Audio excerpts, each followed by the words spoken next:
Chapter 162. The test chapter will be revised after 1 hour. If there is any inconvenience, we are very sorry. What a big matter. Roasted pork elbow, fried persimmon with egg, the stuffing dropped to the heavens. Who would have thought that before he finished, the next thing he said was, "I heard the snake is real." What? Coming and going, running and running, this court is in the right place, rushing to chase after the hooligans, a group of people under the right circumstances, fighting Longxing Tong not. De Shizhen, Dao shouts Shizhen's enthusiasm for the sound is right, subordinate pretends to be she by not far away, falling sound and breath sigh that he has not returned. At the same time, Wan Tu, who was watching from afar, let out a sigh. He could not bear to see the snake being real. Men with high faces, we can see that pouncing on family members is difficult, we can see that fighting the dragon Xingtong can catch what, how can we submit to the Western Baiwu trash group of idiots? AI. Step by step, it is always late. Later on, we went to the bag and placed side by side in the fighting dragon knowledge. Our subordinates are sure that the fighting dragon Suo Zhou, who is tracking our movements, can only find him in the secret of our subordinates. You can't get rid of Duan Shou's appearance, how do you show off? You stare at the ball of a rabbit, and you are in the snake's true heart. When you are in the snake's true heart, you are in the small one. When you are in the small one, you are in the small one. Is it really him? But I have to keep an eye on him. This person is so used to it that he can't take the snake for real. He has to endure in the dark. You're the best when you're in turmoil. Why are you looking at me? It's obvious that you're thinking of something. The snake really looked down at the distance of a few hundred meters, passing through a streak of light, standing on the roof of the house. This is like a cat with a ball of rabbit in the house, the middle of the night is black. Old Song, who was familiar with the shadown body, stood on the edge of the roof to take a look at the child. The serpent on the upper body is really locked firmly in the beginning and end, while the light is sharpened and sharpened against the other side. The end of the roof of the house is far from the light of the road. Will he Ren Yu also be afraid of the thin strands of the lamp? The hollow night of the spirit is like the weak and thin body of the body that is him. The end of the lamp is the root of the road that is standing upright and the snake is really here. It doesn't matter whether he takes off his clothes or not. I'm so annoyed that I'm numb here. I'm still staring at him. Moving, he keeps his eyes fixed on the beginning and the end. His eyes are only a single cause. If the day is good, he will search for the right one. But it is not too late. His words are true.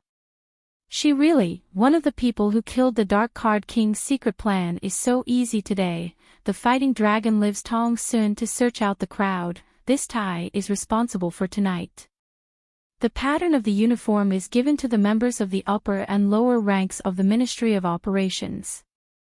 The color of the cloth is covered with the color of the seed. The secret agent of the Special Operations Department is the cause. The sign of the secret agent is the color of the sky. The color of the Western color. The pursuers were all dressed in Western-style clothes and white clothes, and the black sedan was parked on the side of the street several dozen yards away. As soon as the street was wide, two people appeared in front of them, and the alley behind them was filled with soldiers chasing after Daichi and Yanni, who had just fought a dragon, and disappeared. The explosive energy can be followed by a barrel of gunpowder. First, it is like a barrel of gunpowder, but the situation is also like this. Come to fight each other, there is no time for the troops to chase after each other. There are only two sheep fat in front of the gate who are staring at the bright eyes of the people who are still watching. The group of people who came to be energized were also surrounded by the middle group of people, who piled up on the ground and did not rub the small ones, who were bustling with activity. Let's do it to our heart's content. Let's catch them later. Is it the rack that wants to do it? You're looking for death. What do you mean by you? You can't see the road and walk on your own. Who are you squeezing your mother? Your encounter is me. My squeezing brother is behind that side. My butt is the ghost you want to touch. F***ck, I'm touching your ass. Don't squeeze. Wait. Go and chase. In front of him is him. Dragging each other to disguise themselves as Chong Fei, the difference is extremely effective. Since the beginning of the movement, the weaving group is together. Since the beginning of the gathering, the entire army is chasing after them. 18 or 17 people who followed the pattern arrived very quickly. Several small alleys in the back alleys were running in succession, while several dozen soldiers were chasing after them. Fighting Long Ben Yuan. More and more soldiers were chasing after the front of the group. He was gathering. Those who came to pass ran to the front of the group. They were fighting the dragon at the front of the group. Run to the side where the soldiers are chasing after you. Send a group of soldiers to the sky to set their eyes straight to the ground. Go straight to the ground, and go straight to the ground. Go straight to the ground, and in the opposite direction, decide to duel the dragon. They were hunting in the world. They were gathering some people. They were running and fighting. They were concentrating. They were facing a large group of people. Hol Hui Tingzai, clan family generation god, group to the sky. They were not able to fight the dragon. How big was the number of forces to gather? The area of the desolate domain was about to be big. The head of the camera control monitors side street invading and using the machine hands human enemy invading through. Busy not fighting the dragon, helping the arcane master Black Ji Ming. When Qingguo was running away, he was a little smaller. To the front of the group, they were chasing after the group's group to the sky. They were showing the map. Ji Ming looked at the machine hand's own self. He took the new heavy fighting dragon. On the other side of the dark strip of the street, the dragon appeared, and on the other side, it went to the other side of the house from Yanni Dong, who was carrying a rapid speed. Face to face with this solution, the next try to taste the strategy of the wolf swallowing the tiger driving away, the next use of the Zhong ancestors' old move to use to calculate the fight. Want a strange attack, suddenly fight the dragon, set the position with the person who set the match the enemy Dao ran. The moment the cannon came up, he gave it to the rear. The fighting dragon appeared to be able to shoot the sniper's arrow. The top of the top tower water was in position. My heart is in the center of this area. This is in the position of the tower water that has come before the firing of the barrel of arrows is finished. The sub-target barrel of arrows is finished. Only if it is not, the street is wide enough to open to run, as long as it is possible not to follow his words. The weapon martial nature was to kill the big race. This barrel of arrow fire made the district street Jingdong look sick. How could she not think of it? She finished.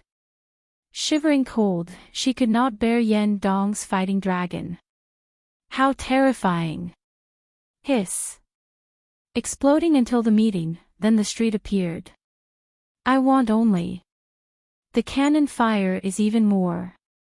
The spearhead is simply not the kind of spearhead. The weapon martial type was heavy. Only then can we change a little. We must do it well. Weapons and weapons are heavy, but we can still use them. We must keep an eye on this fellow's valiant strength. Dao Shi Yanadong against one side. Go to the other side to run out of the gate. Push the other side toward the gatehouse. Fight the dragon. Wrong, not luck. He calculated it. It was not good. Just like the main room, where the sound could not be heard quietly. The front room, the back room entered and rushed. At the end of the day, it was not worth it to run one person and two people to give way. In that case, it was also worth it to see Yanadon behind the fish mixed group. People ridiculed him by going to the internet and posting photos of him after he was done. A bunch of people criticized him. First, they were all enemies. Then, they chased after him. First, they were all enemies. First, they chased after him. Chased them. He let them go. After he got rid of the fellow's family group, he asked. Then Yen Dong went in and out. The room entered and rushed through the door and window, twisting the speed to fight the dragon. Blue Air went up and pulled the girl's heavy bowels. He pulled her to fight the dragon square. He jumped up and grabbed the rope. Chang Fei and Yen Dong. Yen Dong's square went down to shake the rope's lock. She threw a return to fight the dragon. At the same time, Lu Air went to jump. Pleasing to the eye, pleasing to the heart. Simple to see. Smooth flow to return the member's movement. Compared to artificial movement, this was him. The bottom beat the soul. On the platform, the window, the side of Lu Air went to the wall to jump. He jumped up and faced the side of the wall to fight the dragon. In an instant, he rushed into the alley. Ah! Ah! Ah! This is 100,000 taels of silver. I can't take it. You bastards are from the same clan. The style Fong corresponded to the coming and going. Think about it. When he was fighting the dragon, he rushed into the alley. The heart is frightened step-by-step version. The explosion is ready. The barrel of arrow fire is still far away.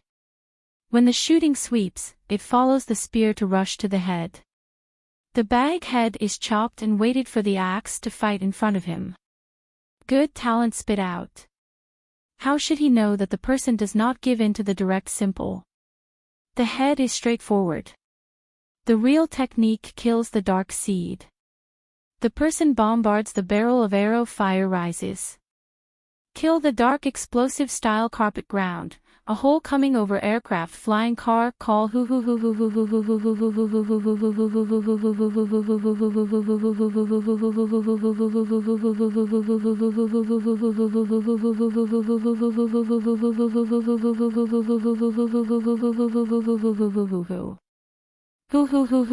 hoo hoo hoo hoo.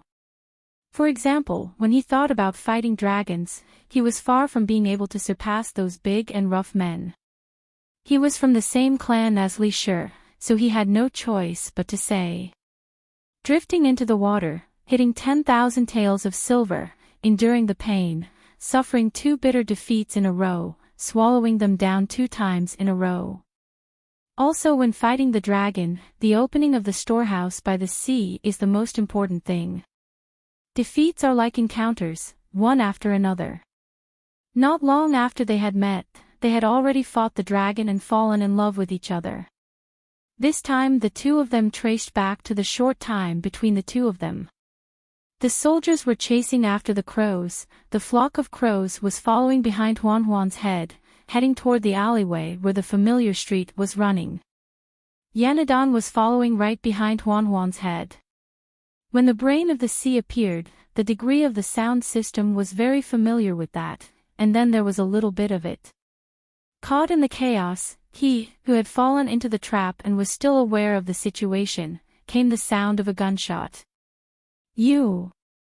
The trigger pulled the trigger and used all its strength. The top of the gun would be forced to face it. The tip of the gun pointed at Ziwu's own body. Laughing bitterly, he could only fight the dragon.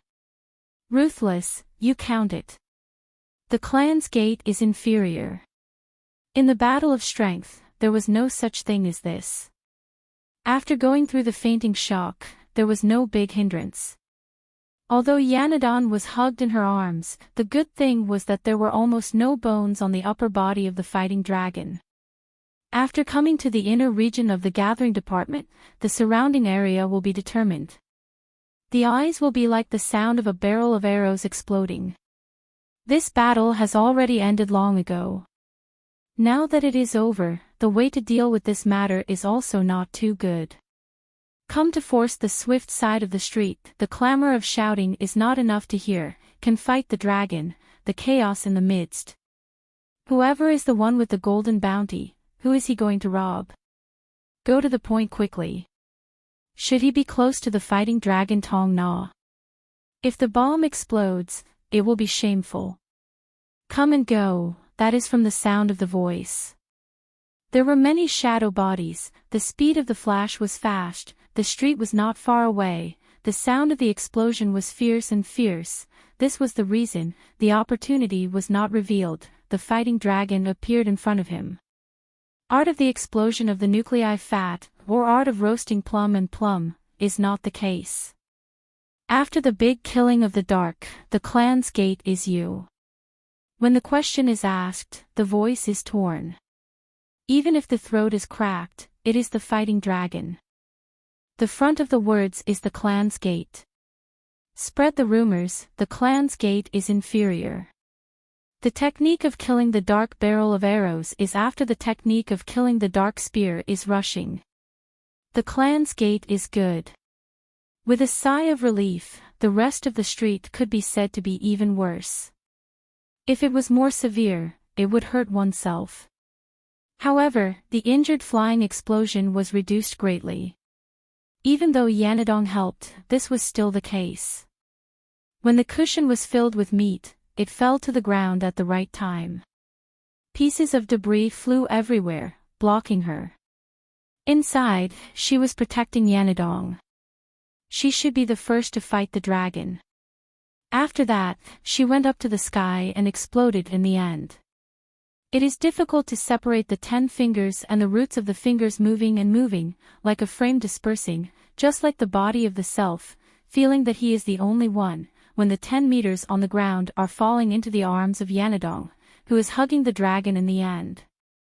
The upper body of the person in the middle of the air to the flying explosion was smashed to the ground. The splashing of the fierce 4 directions to the rain of stars, like the surface of the ground, was blasted to the ground. Go where is it good? Sit on the surface of 2 people. The fragmentary distinguishing method is not piled into a pile of 10 meters in the air. Come and go like a flying field. When the chariot is moving, ride on the dragon, and explode in a flash. His life was sufficient, but the force of the impact of the explosion was close to the bullet and arrow fire. His upper body was directly hit by the impact of the explosion. Although the impact was great. The bomb explosion. Thunderland. What is this thing? Flower smoke's dazzling eyes. Before the explosion, there are 2 people in the eyes. The face of the ground is hit directly by the arrow fire. In the front of the people in the direction of the explosion are also the flame tail of the arrow fire. When the rushing waves are on the street, the deep night is riding the horse Yanadon and fighting the dragon. The empty hit will not be big, but also the dark paint of the night is afraid. The starting point of the arrow fire is the high technique of killing the dark connection elite position. His hair was sparse, and he wanted to talk about it, while the 2 older brothers stood up and blocked it, and the top of their hats were still on top of their heads. This was not the first time he had seen a man wearing a pair of sunglasses, a bridge nose, and a windbreaker style that was long enough to make him look like he was wearing a 3-door uniform. The technique of killing the dark arrow fire. The hand of the most my 3 gate. The clan of the younger brothers 3 gate is here. The technique of killing the dark 100. The shadow body of the 2 that is running wildly on the street. In the car, the fixed lock of the arrow fire is riding the arrow fire. The long flame tail is dragging the arrow fire of the arrow fire in the sky. Whoosh! Guanzhuangjia is even more prominent in the field. When the direction of the fighting dragon is hitting the dark night heavily, the arrow fire is sent out. The trigger is sent out, the arrow fire type portable soldier list. Pressing the person there, the top of the tower water is standing. Guanzhuang should go up to look, the height of the 100 meters has reached the height of the tower water.